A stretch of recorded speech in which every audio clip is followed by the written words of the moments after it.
పరిశుద్ధుడు జీవం కలిగిన దేవుని నామంలో మీ అందరూ కూడా ప్రత్యేకమైన వందనాలు తెలియజేసుకుంటున్నాం. ప్రియమైన దేవుని బిడ్డలారా, మరొక తరుణము, మరొక పునర్ధాన దినము దేవాది దేవుడు మీ అందరితో కూడా మాట్లాడటకు, నాతో మాట్లాడటకు ఆయన ఇచ్చిన ఈ కృప, ఆయన ఇచ్చిన తరుణాన్ని బట్టి ప్రభు వారికి కృతజ్ఞతలు చెల్లించుకుంటూ గతించిన వారం నుండి వారం వరకు కూడా తన కాపుదల, తన కృప, తన ప్రేమ మన పట్ల, మన కుటుంబాల పట్ల దేవాది దేవుడు నిలిపిన విధానం బట్టి ప్రభు వారికి కృతజ్ఞతలు చెల్లించుకోవాలి. అనుదినము దేవుని వాక్యం ధ్యానించేవారు, అనుదినము దేవునితో ఉండేవారికి ప్రభువారి యొక్క కృప, తాని యొక్క రక్షణ అనుదినం ఉంటుందంట. ఈ దినము ప్రభువారిని ధ్యానించే బిడ్డలుగా మనందరం ఉన్నాం. ఆయన చూపిస్తున్న కృప, ఆయన చూపిస్తున్న ప్రేమను బట్టి అనుదినము ప్రభుని ధ్యానించేవారిగా ఉండాలి. మనం ప్రభు వాక్యాన్ని ధ్యానించేవారిగా ఉండాలి. కీర్తన గ్రంథము 1వ అధ్యాయంలో ఈ మాట ఉంటుంది. ఏముంటుందంటే, దీవారాత్రము దాన్ని ధ్యానించేవాడు ధన్యుడు అంటాడు. ఈ దినము నీ కుటుంబం, నా కుటుంబం ధన్యతగా నిలిచి ఉన్నదంటే దేవుని వాక్యం ధ్యానించే బిడ్డలుగా మనం ఉండాలి. అప్పుడే దేవాది దేవుడు మన కుటుంబాల్ని, మనల్ని ధన్యులుగా ఉంచుతాడు. అలాంటి బిడ్డలుగా ఉండాలని దేవుడు ఆశిస్తున్నాడు. ప్రియమైన దేవుని బిడ్డలారా, ఆ విధంగా ఉందాం. మంచిది. మరి ఈ దిన యొక్క లేఖన భాగాన్ని మీకు చదివి వినిపిస్తున్నాను. హెచ్కేల్ గ్రంథము 34వ అధ్యాయము 3వ వచనం నుండి కొన్ని వచనాలు మీకు చదివి వినిపిస్తున్నాను. బైబిల్ గ్రంథాల మీద ఉంటే తెరిచి చూడవలసిందిగా కోరుకుంటున్నాను. మీరు కొవ్విన గొర్రెలను వధించి ప్రభుని తిని బొచ్చును కప్పుకుందరు గాని గొర్రెలను మేపరు. బలహీనమైన వాటిని మీరు బలపరచరు. రోగం గల వాటిని స్వస్థపరచరు. గాయపడిన వాటికి కట్టు కట్టరు. తోలివేసిన వాటిని మరలా తోలుకొని రారు. తప్పిపోయిన వాటిని వెదకరు. అది మాత్రమే గాక మీరు కఠిన మనస్కులై బలాత్కారముతో వాటిని ఏలెదురు. ప్రియమైన దేవుడి బిడ్డలారా, ఈ దినం ఈ యొక్క లేఖన భాగం ఎవరితో మాట్లాడుతున్నారంటే, దేవాది దేవుడు ప్రవక్త అయిన హెచ్కేల్తో మాట్లాడుతున్నారు. ఏం మాట్లాడుతున్నారు? మీరు గొర్రె కొవ్వుని తింటారు, దాన్ని వధిస్తారు, దాని కొవ్వుని తింటారు, దాని బొచ్చును కప్పుకుంటారు, గాని దానికి సరి అయిన మేత పెట్టరు. ఈ దినము హెచ్కేల్తో దేవాది దేవుడు ఈ మాటలు పలుకుతున్నాడు. ఎందు నిమిత్తం మాట్లాడుతున్నాడంటే, ఆ యొక్క ఇశ్రాయేలు ప్రజల గురించి ఈ మాటలన్నీ కూడా లెక్కిస్తున్నాడు. ఎందుని బట్టి బానిసలుగా తేబడిన ప్రజలు వారందరూ కూడా మాదియా, పారసీక, కల్దీయ ఆ యొక్క ప్రాంతంలో వారందరూ బానిసలుగా ఉన్నారు. ఎందు నిమిత్తం ఆ బానిసత్వానికి వెళ్ళారో, ఎందు నిమిత్తం ఆ బానిసత్వంలో జీవిస్తున్నారో అందు నిమిత్తము దేవాది దేవుడు ప్రవక్త అయిన ఎహెజ్కేలుకి దర్శనం ఇచ్చి ఈ యొక్క మాటలు పలుకుతున్నాడు. ఏం మాటలు పలుకుతున్నాడంటే, నా ప్రజల్ని లేదా నా గొర్రెల్ని మీ యొక్క కాపరులు సరిగ్గా నడిపించలేదు, సరైన మేత పెట్టలేదు. గొర్రెలు అనగా చివరి వచనానికి మనం వస్తే 34వ అధ్యాయంలో చివరి వచనంలో ఒక మాట ఉంటుంది. ఏమంటాడంటే ఆయన, గొర్రెలు అనగా మీరు నా మనుష్యులు, నా ప్రజలు, నేను మీకు దేవుణ్ణి అంటాడు ఆయన. ప్రియమైన దేవుడి బిడ్డలారా, మనుషుల నిమిత్తమే ఈ యొక్క మాటలు పలుకుతున్నారు. అయితే ఇక్కడ కాపరి గురించి, గొర్రెల గురించి ప్రభువారు మాట్లాడుతున్నారు. ఏం మాట్లాడుతున్నారంటే, నా గొర్రెల్ని మీరు సరైన మేత పెట్టడం లేదు, వారు ఇచ్చేది మీరు పుచ్చుకుంటున్నారు, వారు బలహీనంగా ఉన్నారు, వారు గాయపరచబడేవారుగా ఉన్నారు, వారు తోలివేసేవారుగా ఉన్నారు, వారు అడవి మృగములకి ఆహారంగా మారిపోయారు. నా ప్రజలకి ఈ విధంగా నడిపిస్తున్నారు మీరు. అలాంటి కాపర్లకి శ్రమ అని కూడా దేవాది దేవుడు పలుకుతాడు. ఎందు నిమిత్తం ఈ మాటలు దేవాది దేవుడు ఎహెజ్కేలుతో పలుకుతున్నాడంటే, మీకు చెప్పి నన్ను ముందు ఉండగా వీరందరూ బానిసత్వానికి వెళ్ళటానికి కారణమవుతుంది ఈ ప్రవక్తల ద్వారా. ఏ ప్రవక్తలు? ఆయనకన్నా ముందుగా ఉన్నవారు, ఇర్మియాకి ముందుగా ఉన్నవారు.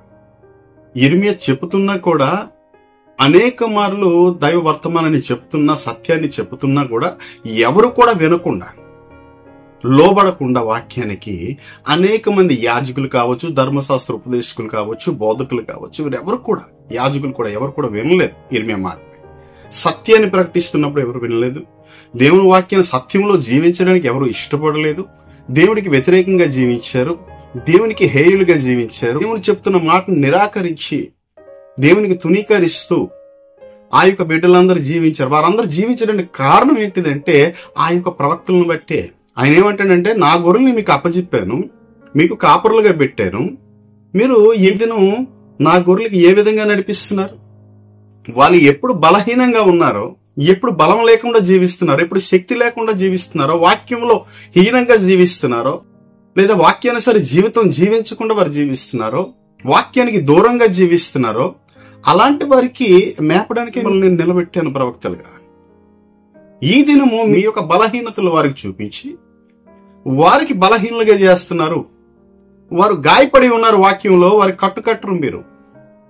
అనేక మంది తోలివేయబడుతున్నారు వాక్యం ద్వారా, వ్యర్థమైన మాటల ద్వారా.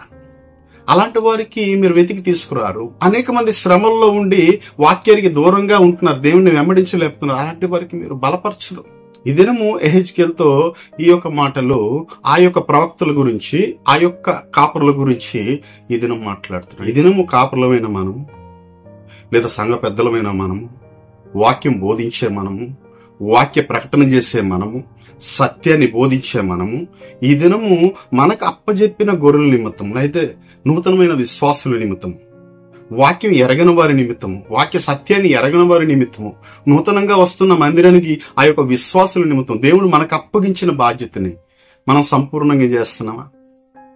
వారి దగ్గర అన్ని పుచ్చుకుంటున్నాం, అన్ని తీసుకుంటున్నాం. శక్తికి మించి వారు ఇస్తున్నారు అన్ని విషయాల్లో. దేవుడికి కానుకగా మంచిదే, దైవజనులకు ఇవ్వచ్చు.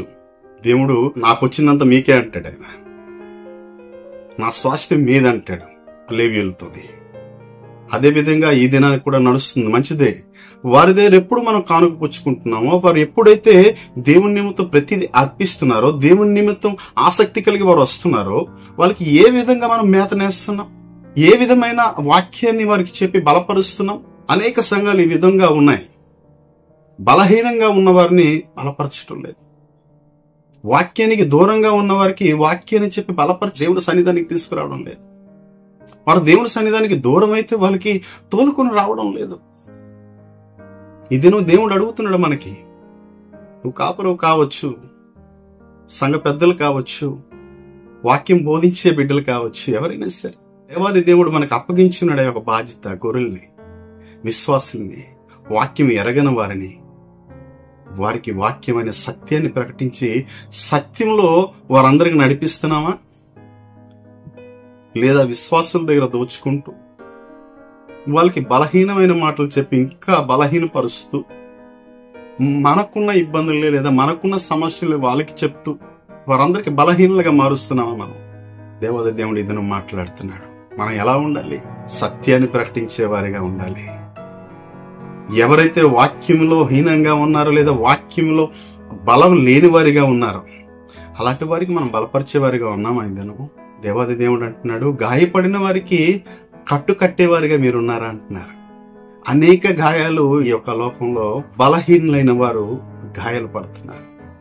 మాటల ద్వారా, అవమానం ద్వారా, వారికి వచ్చిన సమస్యల ద్వారా వారికి మనం బలపరచగలుస్తున్నామా? వారి గాయాన్ని కట్టుకట్టగలుస్తున్నామా? లేదా వారికి ఇంకొంచెం గాయపరిచే బిడ్డలుగా మనం ఉంటున్నామా? వాక్యం ఎరిగిన మనం వాక్యం సత్యంలో వారికి నడిపించగలుస్తున్నామా?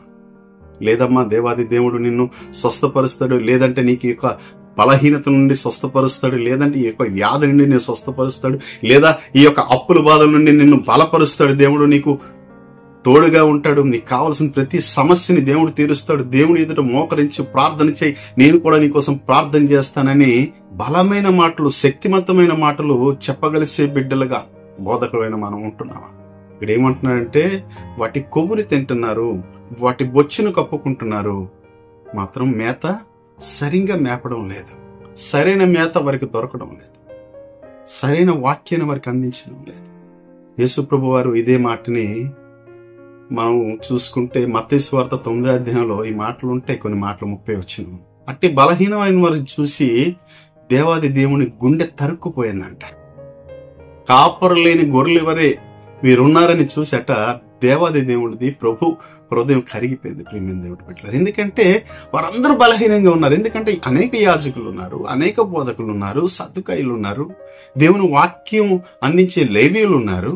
వీరందరూ కూడా దేవుని వాక్యం అనుదినం బోధిస్తూనే ఉన్నారు. కానీ ప్రజలందరూ రోగులుగా ఉన్నారు, అస్వస్థతగా ఉన్నారు, వాక్యం ఎరగిన వారిగా ఉన్నారు, వాక్యం సత్యంలో జీవించే వారిగా లేరు. ఒకరి మీద ఒకరు అసూయ, ఒకరి మీద ఒకరు మాటలు పలుకుంటూ, ఒకరినొకరు ద్వేషించుకుంటూ, ఒకరినొకరు దూషిస్తూ జీవించేవారుగా, దేవుని సేవ చేస్తున్నామని దేవుని సన్నిధానానికి వస్తున్నాం, దేవుడు మాతో ఉన్నాడని అనుకుంటున్నారు, కానీ దేవుని యొక్క సత్యంలో జీవించే బిడ్డలుగా ఎవరు కూడా లేడు. ప్రభు చూసినప్పుడు, ప్రభు వారు బోధిస్తున్నప్పుడు అనేక మంది ప్రభు వారి దగ్గరికి వచ్చారంట. ఆ మాటలు విన్నారు, వారి గుండెలు తరుక్కుపోయాయి, వారి కంటి నుండి నీళ్లు వచ్చి, అయ్యా నువ్వు సత్యాన్ని పలుకుతున్నావు, సత్యమైన మాటలు పలుకుతున్నావు అని అనేక వేల లక్షల మంది ప్రభు వారిని వెంబడించినట్లుగా ఉంటాయి ఆ మాటలు. ప్రభు వారు ఆ మాటలు చెబుతూ వారందరిని చూసి, కాపరులు లేని గొర్రెల వల్లే నా ప్రజలు ఉన్నారంటాడు. అవును, ఇది అనేక సంఘాలు ఉన్నాయి, అనేక దైవజనులు ఉన్నారు, అనేక పాస్టర్స్ ఉన్నారు, అనేక వాక్య బోధించే సంఘ పెద్దలు ఉన్నారు. కానీ ఈ దినం ఎంతవరకు క్రైస్తవ బిడ్డలు విశ్వాసంలో జీవించగలుస్తున్నారు? వాక్యం విన్నవారికే. వాక్యాన్ని విడిచిపెట్టి వచ్చిన తర్వాత వారి యొక్క జీవితం ఎలా ఉంటుంది? అనేక మంది దేవుణ్ణి వెంబడించే వారికి ఉంటున్నారా? అనేక మంది ప్రజలు చూసినప్పుడు వీరు ప్రభు బిడ్డలు అనగలుస్తున్నారా? ఎందుకంటే వారి మాట తీరు మారిపోతుంది, వారి ఆలోచన జ్ఞానం మారిపోతుంది, వారి నడవడిక మారిపోతుంది, వారి బుద్ధి మారిపోతుంది, వారి ప్రవర్తన మారిపోతుంది. ప్రియమైన దేవుని బిడ్డలారా, వారిని బట్టి ప్రభుని దూషిస్తున్నారు ప్రజలు. విశ్వాసులకి ఏ విధంగా నడిపించాలి? అందుకే ఇక్కడ కాపరికి నేను లెక్క అడుగుతానంటాడు హెజ్కేలు గ్రంథంలో. అట్టి కాపర్లకి, అలాంటి కాపర్లకి నేను లెక్క అడుగుతానంటాడు. వారికి శ్రమ అంటాడు. శ్రమ వచ్చే పెద్దలుగా ఉన్నావా? ఈ దినము శ్రమ వచ్చే కాపర్లుగా మనం ఉన్నావా? శ్రమను పొందుకునే బోధకులుగా ఉన్నావా?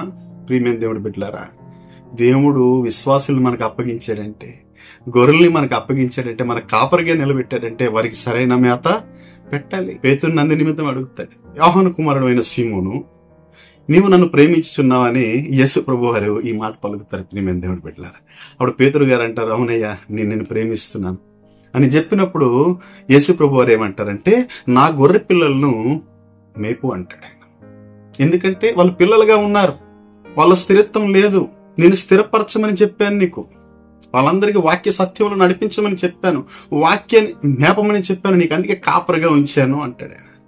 రెండోసారి కూడా అడుగుతాడు యోహాను కుమారుడు అయిన సీమోను, నీవు నన్ను ప్రేమించున్నావునయ్యా, నువ్వు ఎరిగి ఉన్నావంటే ఆయన అంటాడు, నా గొర్రెల్ని కాయి. వారు తప్పిపోకూడదు, ఒక్కరు కూడా తప్పిపోకూడదు, నీ ఖాయమని నేను నిలబెట్టాను. అందుకే నా బండ మీద నేను స్థాపించాను, నీకు రాయిగా ఉంచాను, సంఘ అధికారిగా నీకు ఉంచాను, సంఘ కాపరిగా నీకు ఉంచాను. నా గొర్రెల్ని కాయని, ఒక్క గొర్రె కూడా తప్పిపోకూడదు. లూకాసు వార్త 15వ అధ్యాయంలో ఇదే మాట యేసు ప్రభు వారు పలుకుతారు. ఏ మాట పలుకుతారు? ఒక్క గొర్రె కూడా తప్పి 99 విడిచిపెట్టి తప్పిపోయిన గొర్రె కోసం వెతికాడట. ఈ దినం వెతికే బిడ్డగా నువ్వు ఉన్నావా? ఒక్క గొర్రె కూడా తప్పిపోకూడదు, ఒక్క విశ్వాసి తప్పిపోకూడదు. వాక్యంలో, వాక్య సత్యంలో ప్రతి ఒక్కరు జీవించాలి. అలాంటి ఆసక్తి కలిగి కాపరులమైన బోధకులమైన మనము జీవించాలి. వారి నిమిత్తం ప్రార్థన చేయాలి, వారి బలహీనతల గురించి ప్రార్థన చేయాలి. వాళ్ళ విశ్వాసుల్లో హీనంగా ఉన్నప్పుడు, వాక్యంలో దూరంగా ఉన్నప్పుడు, వాక్యానుసార జీవితం వారు జీవించకపోయినప్పుడు వారికి గద్దించు, చెప్పు, వారి నిమిత్తం ప్రార్థన చేయి, బలపరచు. వారికి తప్పిపోతే వారికి వెతికి రక్షించు. వెతికి రక్షించడానికి నేను వచ్చానంటారు యేసు ప్రభు వారు. పేతురుని చెప్తాడు, నా గొర్రెలను కాయ. మూడోసారి కూడా ఇదే మాట పలుకుతాడు ఆయన యోహాను సువార్త 21వ అధ్యాయంలో. ఏమంటాడంటే, యోహాను కుమారుడు అయిన సీమోను, నీవు నన్ను ప్రేమించున్నావా? మూడోసారి అడిగినప్పుడు పేతురు గారు మనసు నొచ్చుకుందంట, బాధపడ్డారు. నీకు తెలుసు కదా ప్రభువా, నేనెంతగా నిన్ను ప్రేమిస్తున్నాను. అయితే అక్కడ మూడోసారి కూడా ఏమంటాడంటే, నా గొర్రెలను మేపు అంటాడు. అంటే వాక్యాన్ని చెప్పు, నా సత్యాన్ని ప్రకటించు, సత్యం అనే వాక్యంలో నువ్వు నడిపించు, నువ్వు నడు, వారికి నడిపించు.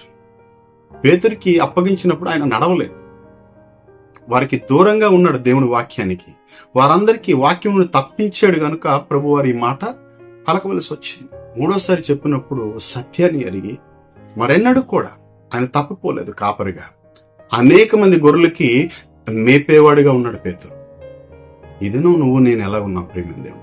మేత మేపమని కాపరులమైన, పెద్దలమైన, వాక్య ఉపదేశకులమైన మనల్ని చెబుతున్నప్పుడు వాక్యాన్ని ప్రకటించేవారిగా ఉంటున్నావా? విశ్వాసులకి సత్యంలో నడిపించేవారిగా ఉంటున్నావా? ప్రభు చెప్పిన మాటలు అనుక్షణము బోధించేవారిగా ఉంటున్నావా? ఒకవేళ వారు తప్పిపోతే వాళ్ళకి రక్షించగలుస్తున్నావా? వారు బలహీనతల్లో ఉన్నప్పుడు వారికి మనం బలపరచగలుస్తున్నావా? వారు గాయపడినప్పుడు వారి గాయాన్ని కట్టేవారుగా మనం ఉంటున్నామా? ప్రియమైన దేవుని బిడ్డలారా, కట్టేవారుగా మనం ఉండాలి. యేసు ప్రభు మంచి సమరుడుగా మనం చూస్తాం. లూకా సువార్త 10వ అధ్యాయంలో 25వ వచనంలో ఒక మాట ఉంటుంది. ఏ మాట ఉంటుందంటే, ఒక ధర్మశాస్త్ర ఉపదేశకుడు ఒకడు వచ్చాడంట. యేసు ప్రభు వారిని ఈ మాట పలుకుతున్నాడు. ఏ మాట పలుకుతున్నాడు? అయ్యా, నిత్య జీవం పొందాలంటే ఏం చేయాలి? ఒక ధర్మశాస్త్ర ఉపదేశకుడు యేసు ప్రభు వారు అంటున్నారు, నువ్వు ధర్మశాస్త్రం చదవలేదా? ధర్మశాస్త్రం ఎరిగే ఉన్నావు కదా. నేను ఎరిగే ఉన్నాను. నా దేవుణ్ణి పూర్ణ హృదయంతో, పూర్ణ ఆత్మతో, పూర్ణ సత్యముతో, పూర్ణ శక్తితో నా దేవుణ్ణి ప్రార్థించాలి, పూజించాలి, తన వల్ల తన పొరుగు వాడిని మించాలి. మంచిదే, ఈ విధంగా జీవించు, నిత్య జీవం నీకు వస్తుందంటే నా పొరుగువాడు ఎవడయ్యా అని అడుగుతాడు. ఎందుకంటే అక్కడ మెప్పు పొందుకోవాలని యేసు ప్రభు వారు ఒక ఉపమానం అక్కడ చెప్పినట్లుగా మనకు ఉంటాయి. యెరూషలేము నుండి యెరికోకు దిగుతుండగా ఒక బాటసారికి కొంతమంది దొంగలు బట్టలు దోచుకుని కొట్టి కొన ప్రాణంతో విడిచిపెట్టినప్పుడు ఆ ప్రాంతంలో ఒక లేవీయుడు వెళ్ళాడు, పక్కకు తప్పుకొని వెళ్ళిపోయాడంట. ఒక యాజకుడు వెళ్ళాడు, పక్కకు తప్పుకొని వెళ్ళిపోయాడు. వీరిద్దరు కూడా ఆ యొక్క బాటసారిని సాయపడలేదు. కానీ ఒక సమరుడు వచ్చి ద్రాక్షారసం తాగించి నూనె రాసి ఒక పూట కూలికి ఇచ్చి కొంత ధనాన్ని ఇచ్చి ఆయనకి స్వస్థపరచమని ఒక వైద్యుడికి అప్పచెప్పినట్లుగా మనకు ఉంటుంది. ఈ దినము యాజకులమైన బోధకులమైన మనము గాయపడే గొర్రెలకి ఆ విధంగా మనం సాయపడగలుస్తున్నావా, లేదా మక్కును చూచి తప్పించుకున్న వారిగా ఉంటున్నావా? యేసు ప్రభు వారు అంటారు, మోయలేని భారాన్ని వారి మీద మీరు పెడుతున్నారు, ఈ చిటికీలతో కూడా సహాయము మీరు చేయడం లేదు వారికి. ఆ విధంగా మీరు జీవిస్తున్నారు ఈ దినాలు. అందునిమిత్తం ఈ యొక్క మాటలు ఆ యొక్క ధర్మశాస్త్ర ఉపదేశకుడికి ఈ మాటలు చెప్పినట్లుగా మనకు ఉంటుంది. ఈ దినం ఎలా ఉన్నాం మనం? తోటి సహోదరుడికి చూసి ముఖం తిప్పుకునేవాడిగా ఉన్నామా? తోటి విశ్వాసికి చూసి వాడు బాధల్లో ఉన్నప్పుడు, కష్టంలో ఉన్నప్పుడు, గాయపడినప్పుడు వాడికి సహాయం చేసిన వాడిగా లేక సహాయం చేయని వాడిగా ఉన్నామా? ప్రియమైన దేవుడు బిడ్డలారా, దేవుడు మనకు లెక్క అడుగుతాడు. అదే మాట చెప్తున్నాడు. అలాంటి ప్రవక్తలకి లేదా అలాంటి కాపర్లకి నేను లెక్క అడుగుతానంటాడు యెహెజ్కేలు గ్రంథం. అందు నిమిత్తం ఈ దినము ప్రభువారు మనతో మాట్లాడుతున్నారు. ప్రియమైన దేవుడు బిడ్డలారా, యెహెజ్కేలుతో మాట్లాడిన మాటలు ఇవి. నా ప్రజలు ఆ యొక్క దుష్ట మృగాలకి ఆహారం అయి ఉన్నారు ఈ దినం. ఎందు నిమిత్తము? నేను అప్పగించారు మీరు మంచి కాపర్లని, మీరందరూ కూడా వారిని సరైన రీతిగా మేత వేయక, సరైన రీతిలో మీరు నడిపించక, ఈ దినం నా బిడ్డలకి మీరు దుష్టముగాలకి అప్పచెప్పి ఉన్నారు గనుక మీలాంటి కాపరులు నాకు వద్దు అంటాడు. యెహెజ్కేలుకి చెప్తాడు ఆ మాటలు చెప్పు వారికి వెళ్ళి, అలాంటి ప్రవక్తలు, అలాంటి కాపరులు నాకు వద్దు, నేనే నా బిడ్డల నిమిత్తం వెళ్తానంటాడు. నేను వారిని రక్షించుకుంటాను, వారిని కట్టు కడతాను. వారు బలహీనంగా ఉన్నారా వాళ్ళకి బలపరుస్తాను, వాళ్ళు గాయపడి ఉన్నారా వారికి కట్టు కడతాను, వారికి చక్కనైన ప్రదేశానికి తీసుకెళ్తాను, చక్కనైన నది దగ్గర వారికి పడుండు పెడతాను, వాళ్ళకి సత్యంలో నడిపిస్తాను, నా సత్యాన్ని వాళ్ళకి ప్రకటిస్తాను అని మాట ఇస్తాడు. ఆ మాట పలుకుతాడు ప్రియమైన దేవుని బిడ్డలారా. అందుకే యోహాను సువార్త 10వ అధ్యాయం అంటాడు, గొర్రెల కొరకు నేను మంచి కాపరి, మంచి కాపరి గొర్రెల కొరకు తన ప్రాణం పెడతాడు. తన ప్రాణాన్ని పెట్టాడు యేసు ప్రభు వారు. తన గొర్రెల్ని తన కాల్చుకున్నాడు వచ్చి. ఎవ్వరు కూడా నడిపించలేకపోయారు భూమి మీద. అందరూ కూడా శాపానికి గురయ్యారు. శాపంలో నడిపించారు కాపరులందరూ కూడా. వారందరికీ సత్యంలో నడిపించడానికి ప్రభు వారి భూమి మీదకి రావాల్సి వచ్చింది. అందుకే అంటాడు, గొర్రెల కొరకు నేను మంచి కాపరిని, వారి నిమిత్తం నేను ప్రాణం పెడతా. వారు నా స్వరం వింటాయి, నా దొడ్డికి వస్తాయి అవి. దేవుడి బిడ్డలారా, ఈ దినము కాపరులమైనా బోధకులమైనా దేవుడి సత్యాన్ని ప్రకటిస్తున్నాం. మనం సత్యాన్ని ప్రకటించే వారిగా ఉన్నామా? ఆ విధంగా జీవిస్తున్నాం. ఆ విధంగా జీవిస్తేనే ప్రభువారు మనల్ని ఆశీర్వదిస్తారు, దీవిస్తారు. మనకు అప్పగించిన పని ఎవరిని అప్పగించారు? మనకి మనుష్యుల్ని, విశ్వాసుల్ని. గొర్రెలుగా ఈ దినం పిలువబడుతున్న వారు ఎవరు కాదు, విశ్వాసులే అంటాడు ఆయన. మనుషులే వారు, వారిని మీకు అప్పగించాను నేను. సత్యంలో బోధించండి, వాళ్ళకి సత్యంలో నడిపించండి, సత్యమనే వాక్యాన్ని ప్రకటించండి. మీరు ముందుగా నడుచుకోండి, వారందరినీ ఆ విధంగా నడిపించండి. మాదిరిగా, నాకు మాదిరిగా ఉంచండి అంటాడు. నాకు మాదిరిగా మీరు జీవించండి, అదే విధంగా వారిని కూడా నడిపించండి. వారు ఎప్పుడు కూడా ఆ యొక్క అడవి మృగాలకి ఆహారం అవ్వరు. వారు సత్యంలో నడుస్తారు, సజీవులుగా ఉంటారు, వెలుగుగా ఉంటారు. వారందరూ కూడా నిత్య జీవానికి వారసులుగా ఉంటారు అంటాడు ఆయన.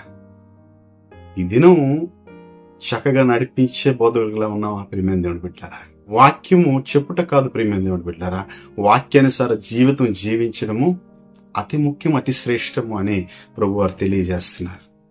ఈ దినం మనకు అప్పగించిన విశ్వాసాన్ని బట్టి, ఈ దినం మనకు అప్పగించిన గొర్రెల్ని బట్టి మనకి ఎంత బాధ్యత ఉంది, ఎంతగా వారికి నడిపించగలుస్తున్నాం. నడిపించేవారిగా ఉంటే, సరైన మేత పెట్టేవారిగా ఉంటే, సరైన వాక్యాన్ని అందించేవారిగా ఉంటే, ఆ వాక్యం అందించుటే కాదు మన సాక్ష్యాన్ని కూడా వారి దగ్గర రుజుపరుచుకునే వారిగా మనం ఉంటే, మనల్ని చూసి వారు శక్తి పొందుకునే వారిగా ఉంటే, మా దైవజనులు లేదా మా పాస్టర్ గారు మాకు బోధించే మా సంఘ పెద్దలు ఎలా జీవిస్తున్నారు, మేము కూడా ఆ విధంగా జీవించుకోవాలని ఆ సత్యాన్ని ఎరిగేవారుగా వారందరూ జీవిస్తే దేవుడు నిన్ను నన్ను ఆశీర్వదిస్తాడు. ప్రియమైన దేవుని బిడ్డలారా, వారిని ఆశీర్వదిస్తాడు. ఆ విధంగా జీవిద్దామా? ఎహెచ్కేల్తో ఈ దినం మాట్లాడుతున్నాడు దేవాది దేవుడు. నా కాపరులు నా గొర్రెలకి సరైన మేత పెట్టడం లేదు. వారు ఇచ్చింది దోచుకుంటున్నారు కానీ వారికి సరైన మేత పెట్టడం లేదు. నా గొర్రెలకి నేనే నడిపిస్తానంటాడు, నేనే మంచి మేత పెట్టుకుంటానంటాడు ఆయన. ఈ దినం దేవుడు మాట్లాడిన మాటలు బట్టి ప్రభు వారికి మరొకసారి కృతజ్ఞతలు చెల్లించుకుంటాం. అందరు కూడా కళ్ళు మూసుకుంటే ప్రార్థించాలి. మహాపరిశుద్ధమైన ప్రభువా, ప్రేమ కలిగిన మా తండ్రి, దయ కలిగిన మా దేవ, మీకు స్తోత్రాలు. ఇంతవరకు మీరు నడిపించిన విధానం బట్టి కృతజ్ఞతలు చెల్లించుకుంటున్నాం. నా ప్రభు హెచ్కేల్ ద్వారా నా తండ్రి మీరు మాట్లాడారు. అవును ప్రభువా, నీ బిడ్డలకి నాయన, నీ గొర్రెలకి ప్రభువా సరైన స్థిరత్వంలో నడిపించమంటున్నావు. ఆయన సరైన నేత పెట్టమంటున్నావు అయ్యా. గాయపడిన వారికి కట్టు కట్టమంటున్నావు, బలహీనంగా ఉన్న వారికి అయ్యా బలపరచమంటున్నావు, తప్పిపోయిన వారికి వెతికి రక్షించమంటున్నావు నా తండ్రి ప్రభువా. అయ్యా, కాపురలమైన మేము, బోధకులమైన మేము, అయ్యా వాక్యం అందిస్తున్న పెద్దలమైన మేము ప్రభువా, స్థిరత్వమైన నాయన నడవడికి మేము నడుచుకొని అనేక మందికి నడిపించే బిడ్డలుగా మేము ఉంటాకు మా కృపను అనుగ్రహించండి. చూస్తున్న ప్రతి బిడ్డని మీరు దీవించండి, ఆశీర్వదించండి. ప్రతి ఒక్కరికి మీ కృపలో నడిపించుకోమని, మీరు మహిమ పొందుకోమని యేసు పుణ్య నామంలో చిన్న ప్రార్థనని వేడుకుంటున్నాను నా తండ్రి. ఆమేన్. దేవుడు మిమ్మల్ని అందరినీ దీవించి ఆశీర్వదించును గాక. ఆమేన్. ఆమేన్.